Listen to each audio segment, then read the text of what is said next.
The rug always gets pulled out from under you when things are going according to plan.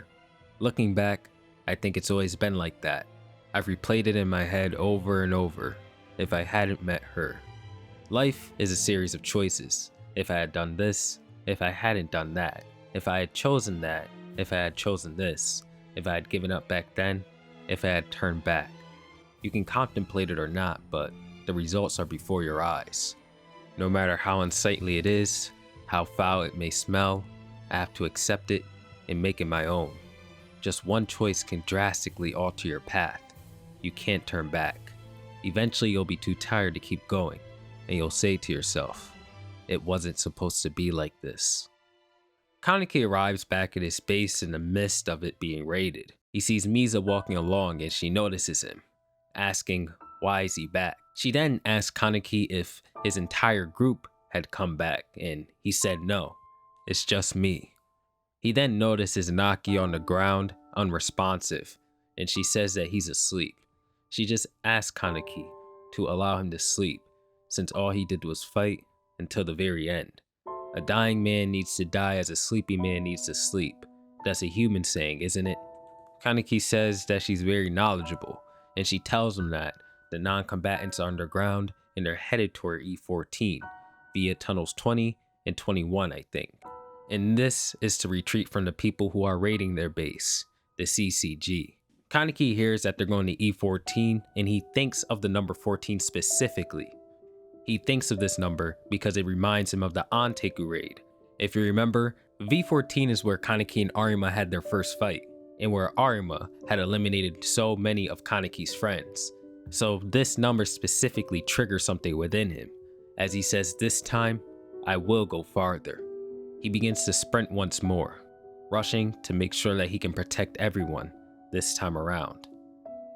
We then flash back to Furuta speaking about his plan. A covert operation? Yes. Codename Koryugi. Koryugi? Yes. Trap the enemy and eliminate them all. That's basically what it means. Furuta then explains to Suzuya, saying that only the S3 and Ogai squads will be a part of this plan. Only our best men will carry it out. My biggest concern is our enemy. In other words, the One-Eyed King finding out the details of the operation.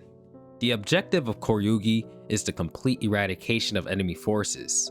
Suzuya goes on to say a complete pain in the ass is more like it, but Furuta interrupts and says, let me tell you a story that might motivate you. Do you know the CCG's yearly countermeasure expenses? Suzuya says no. Furuta goes on to tell him that it's 2 trillion yen. Our countermeasures expenses last year were 2.7 trillion yen. This figure has been increasing by a few percent every year to combat the Aogiri tree. After we wiped them out in the Hiroshima operation, I thought we could catch our breath. But another organization emerged. If this new organization's activities begin to intensify, our countermeasure expenses will continue increasing, and that will obviously have a wide-ranging effect. Not only will it put a strain on the country's finances, but it will affect the livelihood of our citizens. Not to mention the special medical expenses for the CCG wounded, because the latest treatment and facilities are financed through our countermeasure budget. Let's fight them for peace. If you're unaware, if you've forgotten, Shinohara, Suzuya's mentor and the person he really cares about most, is under the CCG wounded. Furuta is insinuating that if this organization continues to exist, they'll have to pull the plug on Shinohara. So now we have an idea of how much this raid means to Suzuya himself, despite him being on the opposing side. We then go forward to Suzuya speaking to Hanbi, saying I want to brief you guys on our next operation. Can you get Wakarai? And Hanbi says yes sir. After Hanbi agrees, Suzuya goes on to say, one more thing, I need each of you to fill out a will. We then flash forward to Kaneki arriving to save Hanami from Suzuya, Hanbi, and the rest of the investigators. Kaneki and Suzuya confront one another with the intention of protecting the things they love most. As they stare at each other, Suzuya says let's go. He begins to drag his scythe on the floor and launches himself towards Kaneki. As he's in the air, he goes in for a slash but is blocked by Kaneki. Suzuya continues to go in for slashes but continues to be blocked by him.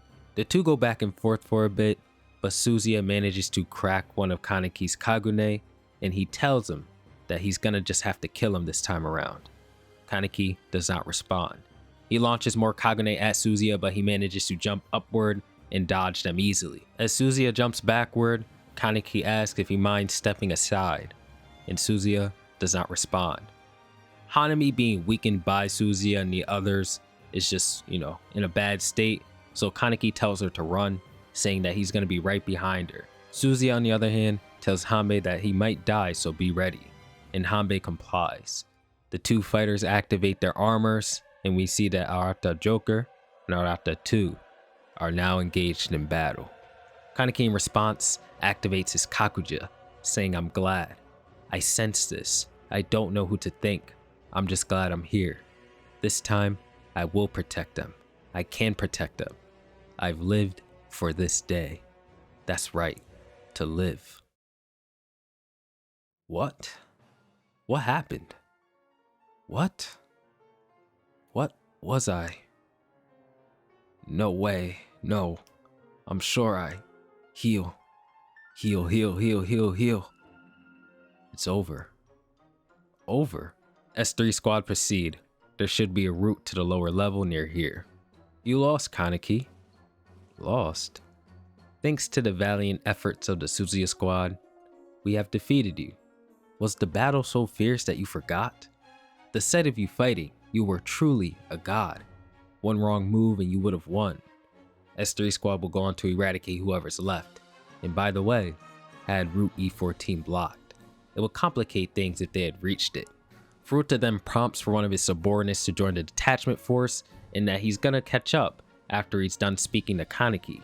He goes on to tell Kaneki that you showing up here wasn't a surprise at all. I knew you would anticipate my moves and come back here sooner or later. And by yourself. You always choose to act alone in a time of crisis. Perhaps it's a habit of yours, but you never learn, do you? Have you forgotten what happened at Anteku? And for those who are unaware, Furuta did orchestrate those events like he almost orchestrated everything in the series. Furuta goes on to mock Kaneki, saying, "What could you possibly do in your condition? You're like a caterpillar. It hit me when I saw your arm. You were at your limit. It's pointless. His gift, please." We see Ko drop something right in front of Kaneki's face as he says it wasn't easy, and Kaneki couldn't do anything but gasp. In front of him lies the heads of his successors. As Kaneki begins to break down, Ko tells him that I am who I am because I looked up to you, and look at you now, you're a tumbling doll. Furuta prompts Hazuki K in order to take care of this tumbling doll and treat him with respect. Ko looks back and says, "Yes, sir." And as Kaneki sees Furuta walking away from him, he tells him to wait. But it's pointless. Kaneki has reached a game over. As everybody Kaneki was supposed to protect is intercepted by the Ghoul investigators, they announce that they have reached E14 and they captured everybody, while Kaneki can't do anything but lay on the ground and listen. The story comes to a close. We suddenly find ourselves in the final round of a tournament. In the red corner we have the one-eyed King Ken Kaneki, and in the blue corner, the CCG's Reaper, Suzuya. The crowd is quite excited, as characters such as Nishio say, "He's up against Suzuya, huh?" and Tsukiyama assuring Kaneki's victory. Kaneki goes on to tell Suzuya that he won't be holding back, whereas Suzuya says, "I have something to protect as well." As Toka prays for Kaneki's victory, Kaneki says, "Toka, this is the only way for humans and ghouls to coexist, and I will not lose." We cut to Kaneki's defeat once more. We see many people complaining about the fight. "Oh, Kaneki's been defeated. He's made another mistake. You're all talk.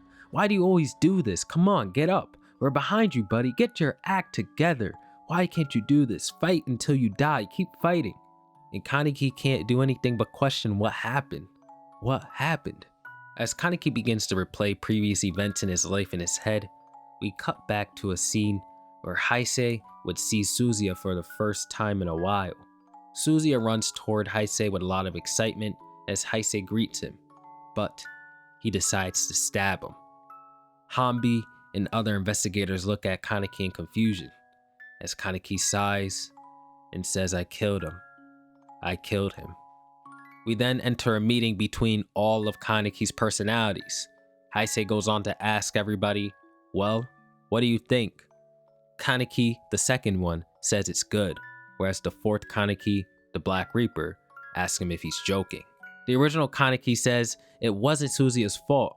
He was about to take the blame for it himself before number 240, which is the Kaneki that was kept by Arima in the prison cell until he became Heisei, begins to cry as the two children Kaneki console him. The white-haired child is the one that was in Heisei's head during all of his breakdown moments, and the black-haired child is the one who appeared at the end of the original Tokyo Ghoul, who was being led by the second Kaneki to their end. So this meeting truly does encapsulate every form of Kaneki. And as Heisei takes in the thoughts of all the other Kanekis, he questions, what was I supposed to do? And make sure you remember the opening monologue as we go through this conversation. The Black Reaper Kaneki goes on to say it was your fault to begin with. Why would you go back alone? The One-Eyed King Kaneki would say, we were traveling as a large group. I couldn't just turn them all back because I had a bad feeling. It's my fault for being weak. And Black Reaper says that's right. Heisei would say maybe so, but the king version of me is the strongest. Going up against two Arata users is rough. And Kaneki would say that I was torn up against Amon too, who was another Arata user. The original Kaneki goes on to ask about the communication squad, saying shouldn't they have sent a message if something was happening at the hideout. The Black Reaper Kaneki and the original one go back and forth, as the Black Reaper then tells him that there was no message in the first place, but the original says there was an attack. So were they taken out? And the Black Reaper says I doubt it. The original then asked the Black Reaper that if all members went back, could they have won? And he responds by saying he's unsure, but we wouldn't be in this situation if they had, don't you think? Furuta's right. I choose to act alone in crisis. That results in the worst possible outcome. Worst possible outcome? You mean the Anteku battle? That's right. What came of me participating in the Anteku battle? Who did it benefit? The manager died, Anteku's gone, and we've all been separated. If I had fled with everybody, I might have worked at the cafe with Yomo. But Heisei responds, saying I was lonely. It might have been okay for you guys because you're Ken Kaneki, but I think it was good that I got to meet the Quinkses. We weren't a real family, but they're family to me. I know they were a comfort to you guys too. The Black Reaper interrupts by saying if we never met them, Shirazu would still be alive. You weren't up to the task. The second white-haired Kaneki finally enters the conversation by saying maybe you could have saved him if you were at the Rose battle. The Black Reaper responds by saying Uri was there with him. And then the second Kaneki says it wasn't their fault. Don't put the blame on them. This frustrates the Black Reaper. He begins to yell saying you're me too, acting high and mighty with that chair you're sitting in. And if you notice, a lot of these Kanekis do reference certain events they were in by either their actions or things that they say. For example, both of the Kanekis and how they respond to chairs. We know the Black Reaper was kicking over chairs out of frustration, and then the white-haired Kaneki was tortured in that chair for 10 days or so. Heisei begins to speak again, saying I would have kept living at the chateau. All I wanted was to keep working with investigators Mato and Arima. Maybe we were all trying to protect somebody. That's why things could not remain the same. And this silences both Kaneki 2 and 4. As they coalesce once more, they begin to question how they messed up. Where did we go wrong? Why did we lose? Let's just go over it again. Fast forward a bit. What about Rashima? That's when Mutsuki changed. If it had paid closer attention, the goat's hideout wouldn't have. Wait a second. What about Kokle? Were we supposed to leave Hinami there? Like I said, we can't save everybody. Then let's go over this battle. Why did we all lose? I'd say because of Abara. Abara provided good support. Had it been Juzo alone, I could have won. That moment where he threw himself at me, that was a decisive blow. Okay, let's kill Abara then. Are you not listening? It's over. You talk so loud, all you do is talk. Stop talking about what ifs. Face reality, you punk. Face reality? Do you think that makes you strong? Then let me tell you something. The reality is I lost my limbs, I couldn't regenerate, and somebody important is about to be killed. Furuta is destroying not only the goat, but a world for ghouls. It's likely every ghoul in the organization will be killed. We should have decided on everything at the tournament. You lost in the tournament. Shut up, shut up, shut up. Let's calm down, that's enough guys. You're fooling yourselves with this fantasy because facing reality will destroy everything. Who's the one not facing reality, Four Eyes? I'm saying escaping reality doesn't solve a thing. What does facing it do?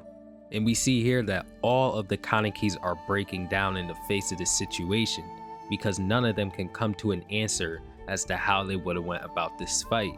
None of them even know how they would have went about changing the past to prevent this fight from happening, or really anything in the past.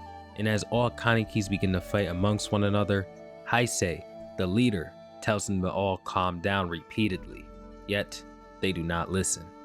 But the current Kaneki interjects. He says, am I not going to see Toka again? Huh? Wait, am I going to die? Right. Goodbye. No, I don't get it. How did this happen? Why am I? I wish I could see Toka. And when the consequences of their failure settle in, these are the reactions that each Kaneki has. Now they all begin to speak about how they want to see Toka once more. We haven't even decided on our baby's name. And they just talk about things they love about Toka, as some personalities tell one another to not make fun of her. But eventually, the conversation stops. I can't regenerate my arms and legs, but I still have my head, my body. Can you breathe? I can. Do you have enough strength left to bite, to crawl? And here, we see all 5 Kanekis begin to share their thoughts on the next action they're going to take. Each of the 5 resembling a stage of grief, beginning with the original Kaneki, or in other words, denial. This Kaneki refused to believe he was a ghoul, and here he reinforces his personality being encapsulated by denial by finding a reason why he shouldn't do what he's about to do, as he states that Ko is only a child. Next up is anger. This is the white-haired Kaneki that devoured Jason. Many of his actions were determined by anger, as he was completely driven by how wrong he believed the world to be and would do anything to change it, as we can see by many of his violent extremes. This Kaneki states that he does not care about a child being in front of him, nor will he hold back. It must be completely eliminated. Heisei would resemble the 3rd stage of grief, bargaining. Kaneki would give up everything including his identity in exchange for Heisei. And as Heisei, he would go on to desperately fight for a life and family that he knew would have to conclude at some point. This Kaneki states, everything in my way, everything that surrounds me, even myself, and these are all things he's willing to forsake. We then see the 4th Kaneki, Depression Incarnate. This is the one who had harmful thoughts through most of his run and fought Arima with the intention of sacrificing himself for the sake of others. Heisei asks if this Kaneki, the Black Reaper, will bend his principles, and he states if necessary. Heisei then asks if he would take the lives of others. The Reaper says he will. And finally, our One-Eyed King Kaneki, Acceptance itself. This final Kaneki representing acceptance of oneself is self-explanatory through his talk with Hide in choosing to live on rather than sacrifice himself against Arima. When asked what's necessary, he says you know what is. This is how I've always done things. All 5 stages of grief culminate into one final Kaneki, one who refuses to back away and will do nothing but move forward, just like a centipede. Go on. Kaneki takes a huge chomp into Ko's face, and he completely rips it off.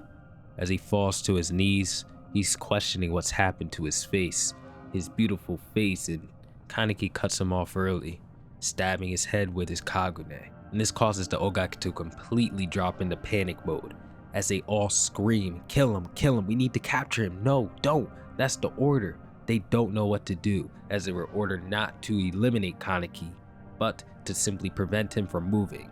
And due to the Ogai being nothing but dogs, they can do nothing but sit there as Kaneki rips and shreds them apart while consuming them whole. And in the midst of this massacre, we get to peek into Kaneki's mind, and all we can see is Toka. After some time, we cut to Furuta. One of his subordinates asks if that's, but Furuta cuts him off, saying yes, that's a lot of Kanekis. Looks like he's feeding on the old guy as planned. As his troops begin to retreat, he orders them to stay put, and he screams for the dragon, this new Kaneki, to eat him up, baby. And it just severs him in half as he thinks, I win. My sweet, sweet dragon. And as we see Misa still outside sitting with Naki, she questions the earthquake going on. But the scene changes one last time. As they were all underground, we now see that the monstrosity has reached the surface. Nothing occupies its mind but endless screaming. And with this incident, the story has now reached the beginning of the end.